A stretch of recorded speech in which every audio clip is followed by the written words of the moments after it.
Aquí, de acuerdo a la situación, se exige que los dos sean seleccionados. Sí, profe. Sí, eso es lo que exigen, que los dos sean seleccionados.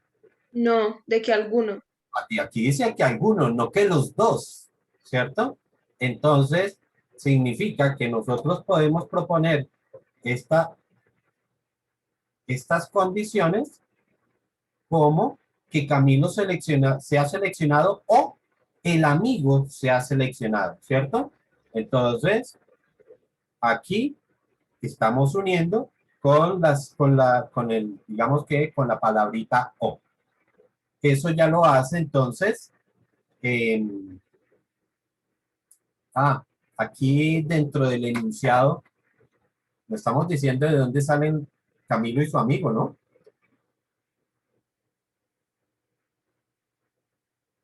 Se quiere seleccionar dos jugadores del curso y hablemos de grado 11, de nuestro grado 11, ¿ok? Para que entendamos de dónde van a salir los elementos, porque si no, ya no lo dejaría de ser una situación aleatoria, ¿no? Recuerden que para que sea aleatoria, yo debo conocer los posibles resultados, ¿vale? Entonces, si estamos hablando de grado 11, de nuestro grado 11, recordamos que dentro de grado 11 tenemos 18 estudiantes, de los cuales, si no estoy mal, 15 son niños, y 5, y perdón, 13 son niños, ¿no? 13 niños y tenemos 5 niñas. ¿Vale? ¿Con eso ya es suficiente para poder trabajar el problema?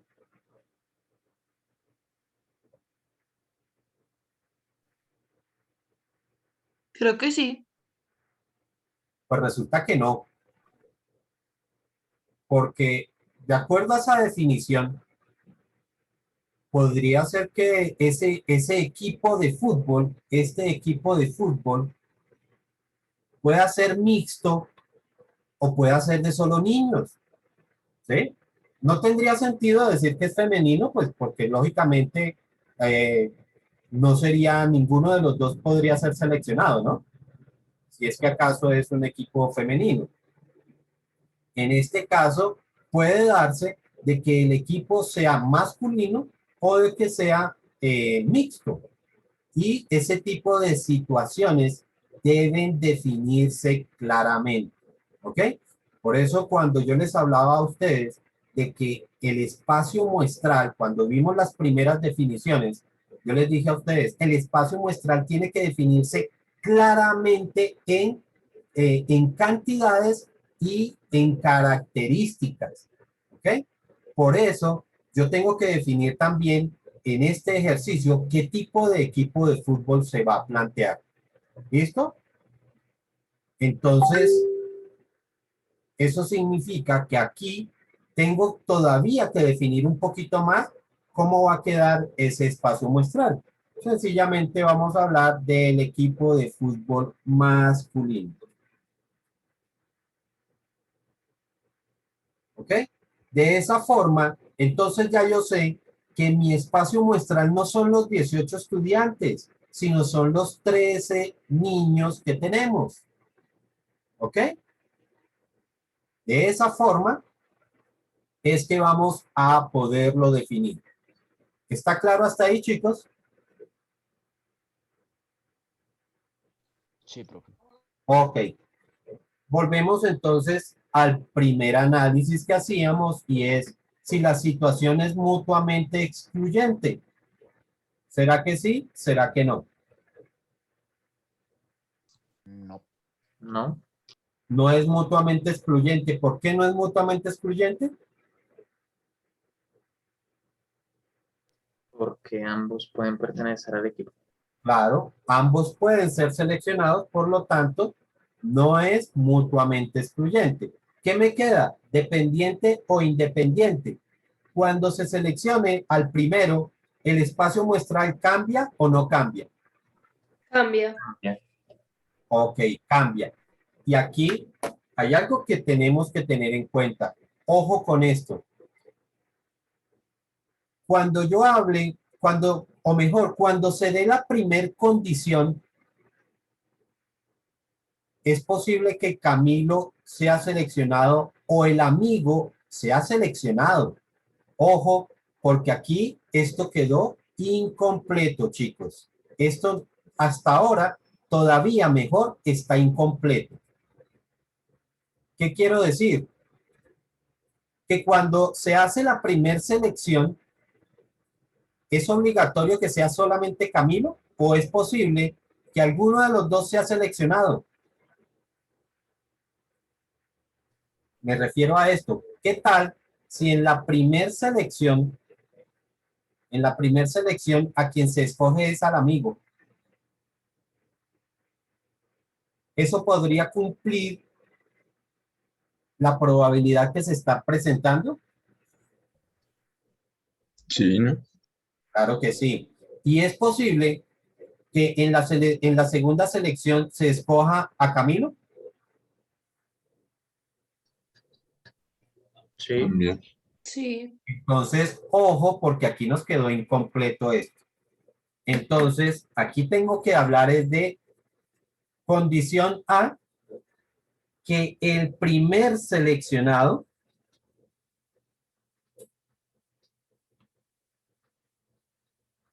sea Camilo,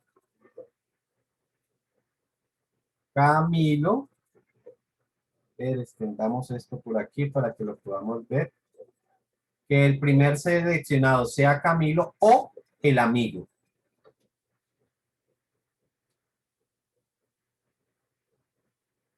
Y para la condición B, que el segundo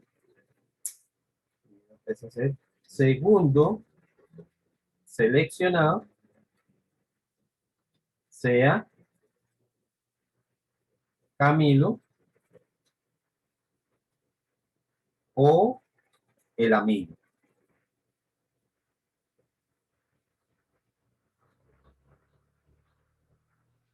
Vuelvo y repito, ¿por qué tiene que expresarse de esa forma? Porque realmente estamos hablando de dos selecciones y en cada una de las dos selecciones puedo tener dos opciones. ¿Está claro? ¿Está ahí? Sí, profe. Entonces, nuevamente, esto será como la probabilidad de la ocurrencia del evento A unido con B, y eso sería igual a la probabilidad del evento A más la probabilidad del evento B menos la probabilidad del evento A por la probabilidad del evento B dado A. ¿Listo? Entonces, ¿por qué? Porque esta es una probabilidad, ya sabemos, alternativa, alternativa dependiente, ¿no? Pero, Profe, o sea que si en la pregunta en vez de decir de que alguno sea seleccionado, dijera que los dos fueran seleccionados, ya no sería alternativa, sino simultánea. correcto, ya eso lo hace simultánea. ¿Por qué? Porque ahí sí se necesita que los dos sean escogidos. O la pregunta de probabilidad me plantea que los dos sean seleccionados. En cambio, en esta me dice es alguno. ¿Ok? Entonces, probabilidad de que Camilo o el amigo sean seleccionados. ¿Cuántos cumplen la condición de ser Camilo o el amigo? Dos. Dos. Sobre casos totales. 13. 13. Correcto. Más para el evento B. 2/13. ¿Están todos de acuerdo?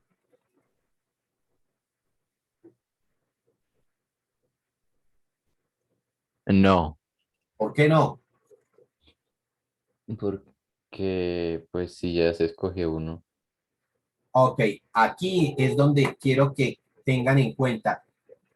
Para este pedazo de la probabilidad, no debo tener en cuenta lo que ocurrió en el caso anterior. ¿Dónde es que sí lo tengo en cuenta? Aquí, en este pedazo sí es donde tenemos en cuenta lo que ocurrió con el primer caso. Por eso es que aparece el dado que, ¿ok? En cambio, en este no aparece ningún dado que. Es como si yo dijera que primero voy a hacer la segunda selección. Es como si yo dijera, voy a empezar es por aquí. No voy a empezar por el evento A, voy a empezar es por el evento B. ¿Listo? Por lo tanto, para ese caso, no afecta nada del primer evento. Por eso recuerden que yo les decía a ustedes, ¿en qué es lo único que cambia las probabilidades alternativas? En este pedacito. En este pedazo es que cambian. Para lo demás no cambia. Es como si fueran dos probabilidades independientes, perdón, como dos probabilidades simples. ¿Ok? Por lo tanto, sí corresponde a 2 sobre 3. Menos, ahora sí, nuevamente la probabilidad de A, 2 sobre 13. Y en este pedacito, ahora sí vamos a tener en cuenta de que en el primero se pudo haber seleccionado a uno de los dos. Por lo tanto, ahora me va a quedar uno por seleccionar. ¿Sobre cuántos? Sobre 12. Sobre 12. ¿Listo? ¿Y cuánto dará eso?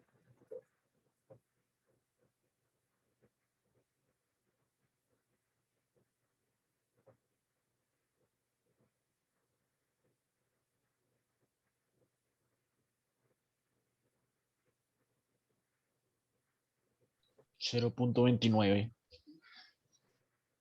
Bueno, en fracción 23/78. a mí no me da eso. A mí me da igual que Cardoso. A mí me da igual también.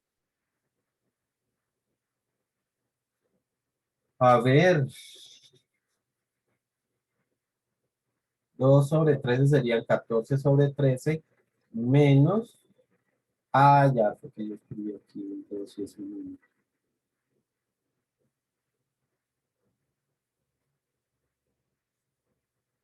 23 sobre 78. Sí, señor.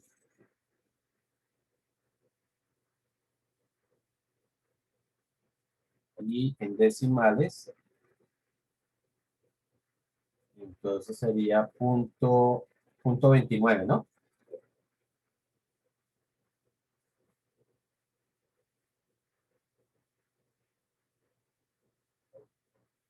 ¿Quedó claro hasta ahí, chicos? Sí, bro. Ok. Veamos un tercer ejercicio.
A ver, esto lo estoy haciendo así solamente como para que lo abramos, pero aquí yo podría decir sencillamente que si se obtienen más de 9 puntos, ¿cierto?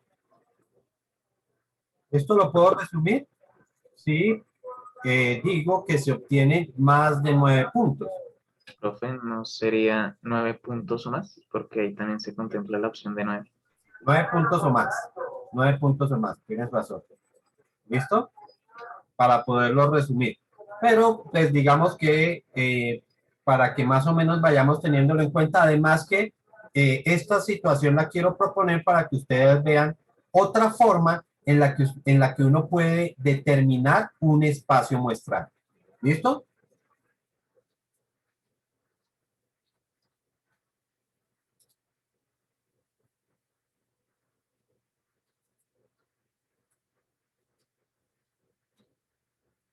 Sí,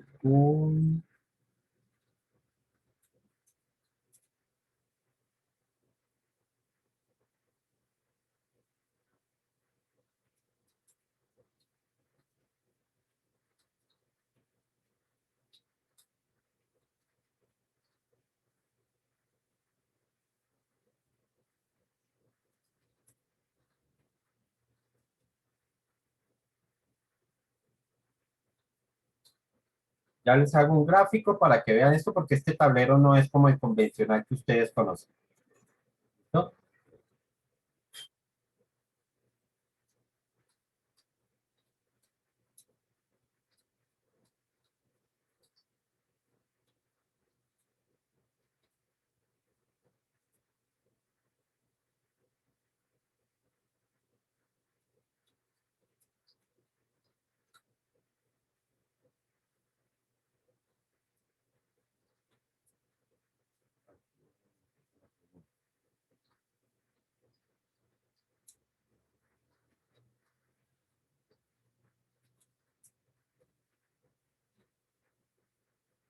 Probabilidad de ganar.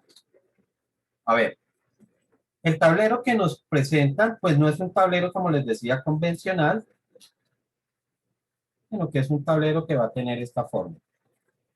Dice que eh, es un cuadrado del tablero, es un cuadrado de 30 centímetros de radio, o sea que por aquí mide 30 centímetros, y para obtener 10 puntos, entonces es una circunferencia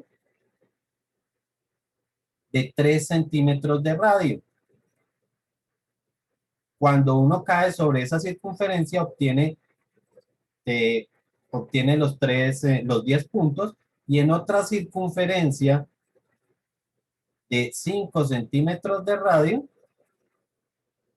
5 centímetros, ahí escrito como metros, centímetros, entonces se obtienen 9 puntos. Aquí se obtienen 9 puntos y aquí se obtienen 10 puntos. ¿Está claro hasta ahí? Profe, Dime.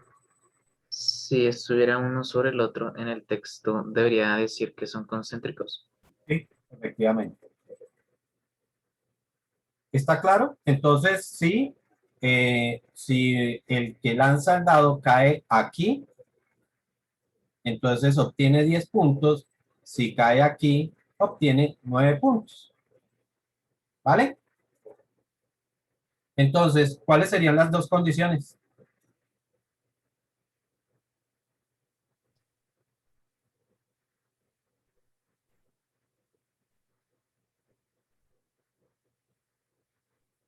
Bueno, Que condición caiga, que el dardo caiga, que el dardo caiga, caiga en el área de 10 puntos.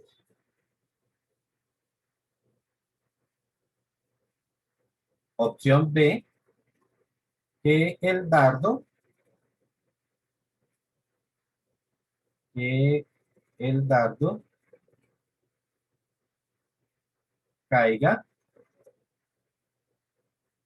en el área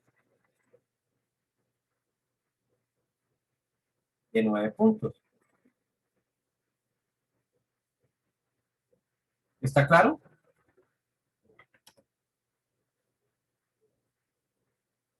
¿Qué tipo de probabilidad es esta?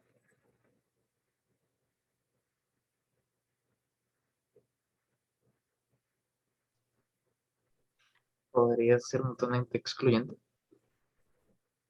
Podría, no. Es mutuamente excluyente. ¿Ok? ¿Y por qué es mutuamente excluyente? Porque está lanzando un dardo, perdón, un dardo. Y ese dardo o cae en el de 10 o cae en el de 9, pero no es posible que caigan las dos secciones al mismo tiempo. ¿Está claro? Sí, profe. Entonces, eso ya lo hace una probabilidad mutuamente excluyente. Si es mutuamente excluyente, entonces sabemos que calculamos como la probabilidad de A unión B y que se calcula como la probabilidad del evento A más la probabilidad del evento B. ¿Ok? Ahora, bueno, ¿y cómo hago para definir esos casos favorables y esos casos totales? Para este tipo de situaciones debemos trabajar es por áreas. Es decir, los casos favorables corresponden al área que cumple la condición. ¿Ok? Y los casos totales, pues serían el área total. ¿Está claro eso, chicos? Entonces, el área que corresponde a 10 puntos, ¿cómo la calculo? Pi por el radio al cuadrado. Que corresponde al área de una circunferencia, ¿cierto? El Sí. área de una circunferencia, pues será pi, perdón, dice 2, pi por el radio. ¿De qué radio estamos hablando? Del radio 3 elevado al cuadrado. Sobre los casos totales, y el caso total pues será el área de todo el tablero. ¿Cuál será el área de todo el tablero? 60 centímetros cuadrados. Gravísimo eso de 60. Ah, 30 elevado al cuadrado. Recuerden que el área de un cuadrado, que es el área total, sería lado por lado. 30 al cuadrado. Más, entonces, el área de los 9 puntos, que también es una sección circular, pi por 5 elevado al cuadrado, sobre nuevamente toda el área, que serían 30 al cuadrado. ¿Listo? Aquí sí creo que pues, de pronto se los coloca en términos de pi. Por favor, me regalan el resultado. creo que da 34 pi sobre 900, si no estoy mal. Para todos.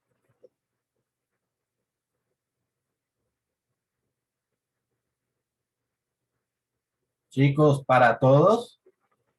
Pues, profe, yo lo hice a ojo. A ojo. Sí, sin calculadora. 25, ¿te dio cuánto dijiste? 34 pi sobre 900. Pero eso seguramente la calculadora lo simplificaría porque los dos números tienen mitad. Profe, ¿te lo doy en fracciones o en decimal? En las dos, Fracción dice 17 sobre 450 pi.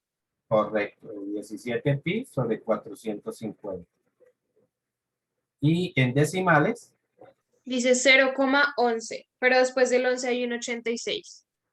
entonces podemos dejarlo como, si es que dejamos dos decimales, ¿no? 0,2.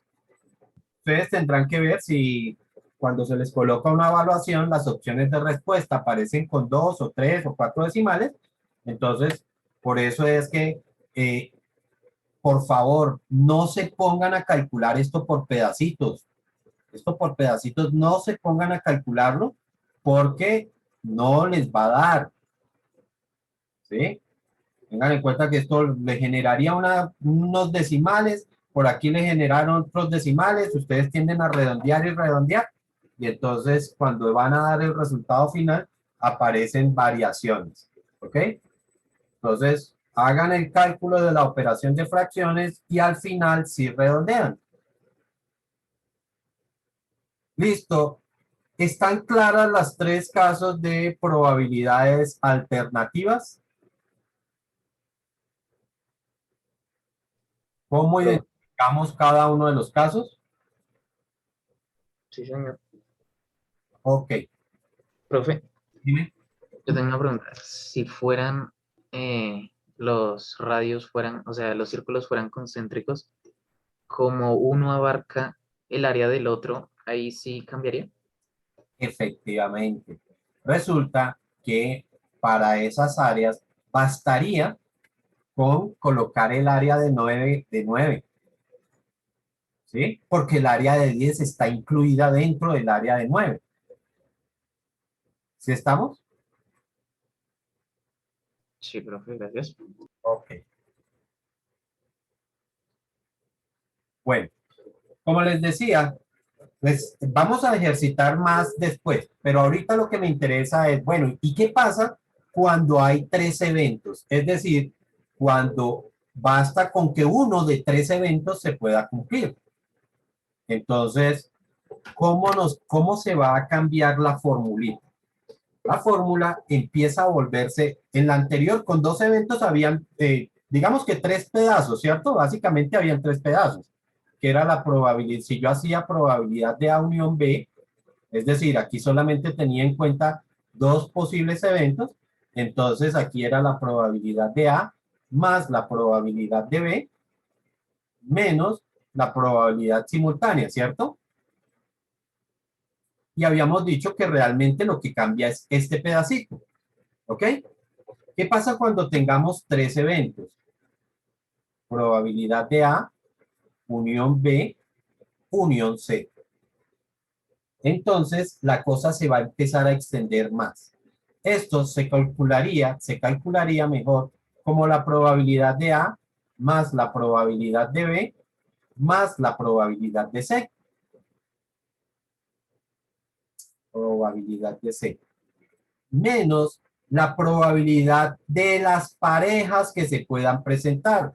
Probabilidad de A, B, menos probabilidad de A, C, menos probabilidad de B, C, más la probabilidad simultánea de los tres eventos. Entonces, des en cuenta que para hablar de tres eventos, ya la cosa pasó de 3 términos a 7 términos. ¿Listo? En general, siempre podemos considerar que la probabilidad alternativa de n eventos, se puede calcular como la probabilidad individual, o mejor, la suma de las probabilidades individuales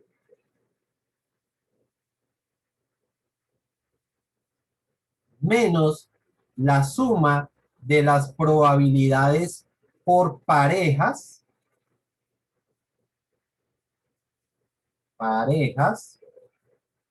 más la sumatoria de las probabilidades por tríos,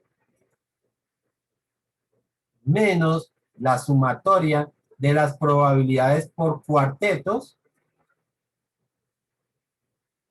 y esa fórmula se extiende de esa misma manera. ¿Sí está claro lo que estoy proponiendo aquí?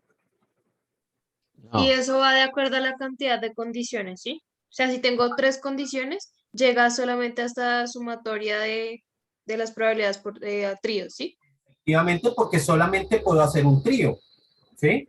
Solamente hay un trío que uno puede hacer que sería ABC, ¿ok? Pero veamos entonces, si yo quiero generalizar eso para 4 eventos, ¿cómo me quedaría? Probabilidad de A, unión B, unión C, unión D.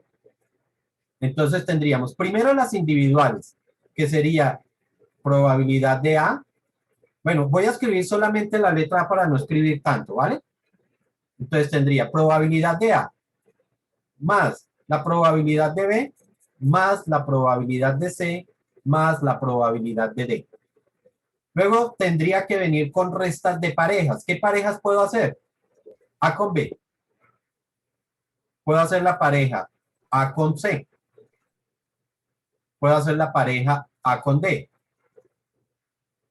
Pero también puedo hacer las parejas de B. Menos. La probabilidad de B con C. Menos la probabilidad de B con D. Y luego la probabilidad, menos la otra pareja que puedo hacer es la C con D. Y luego tendría que empezar a hacer sumas de tríos. ¿Qué trío puedo hacer? A, B, C. ¿Qué otro trío puedo hacer? A, B, D. ¿Qué otro trío puedo hacer? B, C, D. ¿No me faltó uno por ahí? ACB, creo. A, C, D, correcto. A, C, D. ¿Están todos?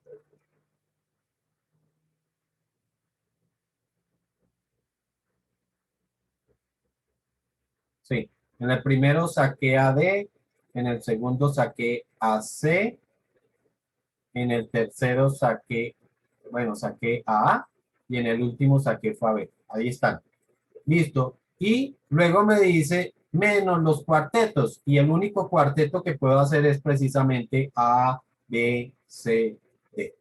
Y des en cuenta ya cuántos términos de este que eran 3 se pasó a 7 términos y este último ya cuántos tiene 1, 2, 3, 4, 5, 6, 7, 8, 9, 10, 11, 12, 13, 14 y 15 términos. ¿Listo? Y tengan además en cuenta que cómo se calculan estos pedacitos. Que estos pedacitos toca calcularlos como la probabilidad de A multiplicado por la probabilidad de B. Bueno, y eso en el caso independiente, perdón. Entonces, esas probabilidades para cuando existen muchos casos o muchas condiciones, empieza a volverse bastante largo. ¿Ok? Empieza a hacerse o a convertirse en un cálculo bastante extenso. Por lo tanto, existe una forma de hacer este tipo de cálculos de una forma mucho más breve. Y eso, entonces, se conoce como la probabilidad complementaria. ¿Ok? Probabilidad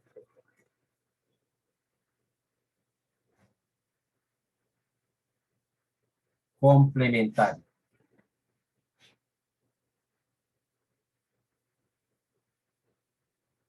Ojo, no es un nuevo caso de probabilidad. No es un nuevo caso de probabilidad. Realmente son los mismos casos de probabilidad que vamos a tener. Es solamente que la probabilidad complementaria aplica una propiedad que se presenta entre las propiedades, entre las probabilidades. ¿Ok? Entonces, vamos a ver digamos que esa propiedad. Propiedad de las probabilidades. Propiedad de las probabilidades.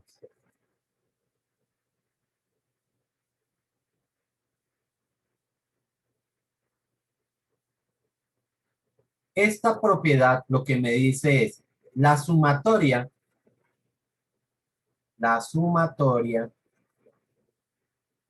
de las probabilidades individuales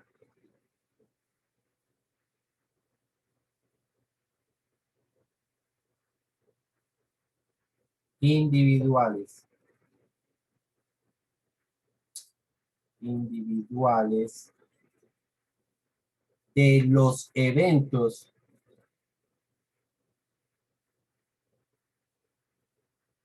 de todos los eventos, no es de los eventos, sino de todos los eventos. Colocamos de todos los eventos de un espacio muestral son iguales a 1. ¿Ok? Eso es lo que me dice la propiedad de las probabilidades. La sumatoria de las probabilidades individuales de todos los eventos de un espacio muestral son iguales a 1. ¿Ok? Ahora,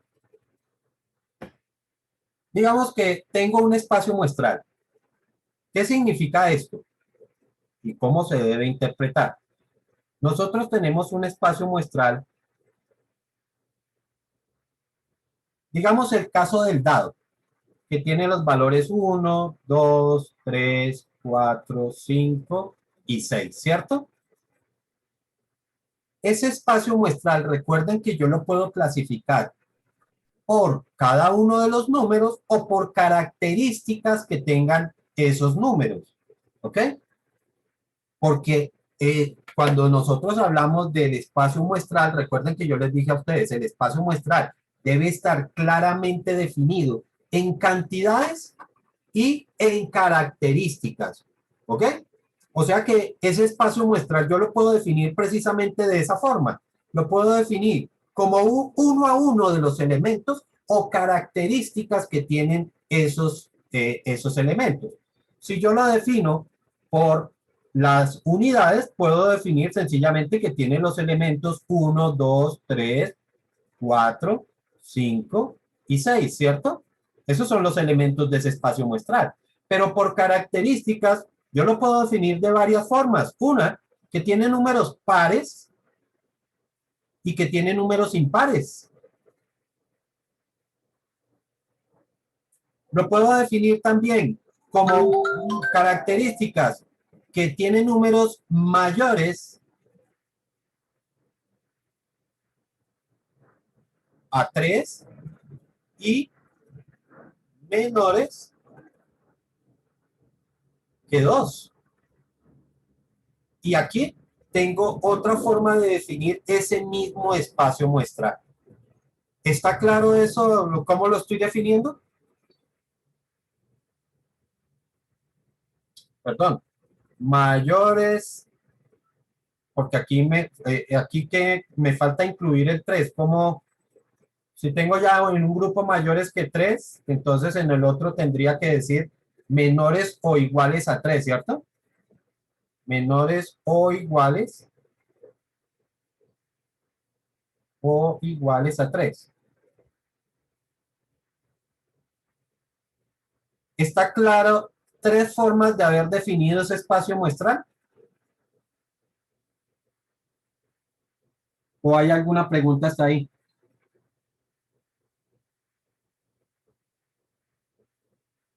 ¿No?